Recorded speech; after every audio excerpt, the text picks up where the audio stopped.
Paano ninyo pinapanatili ang kalidad ng inyong mga produkto or serbisyo? Sige po. Sa number 2 naman po, ano po ang mga pangunahing hamon na kinakaharap niyo po upang mapanatili ang mataas na kalidad ng inyong produkto po? Paano niyo po kinakaharap yung mga kalidad po ng inyong mga produkto? Sa number 3 naman po, yung customer, kailan tapat ka. sa number 10 naman po, paano niyo po pinapangasiwaan ang reklamo ng mga customer po? Pag halimbawa under warranty, sasagutin na namin yun. Wala nang wala nang wala nang Wala nang reklamo po. reklamo. Bigayan na lang, Apo. bigayan. Hindi naman pwedeng init ng ulo. Apo. Sa number 4 naman po, ano po yung mga pamamaraan o kasangkapan na ginagamit niyo po upang mapabuti o kahusayan ng kaligtasan ng inyong mga produkto po?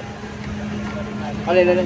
Paano po nyo na May pang testing kami bago namin bibigay. Tapos yung gawa namin, quality talaga. Walang parang tinetesting nyo po muna bago may pang testing ako. Bago ko bago gamitin po?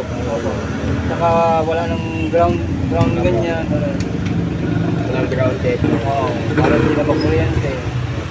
Okay nga. Ayun lang po. Thank you po.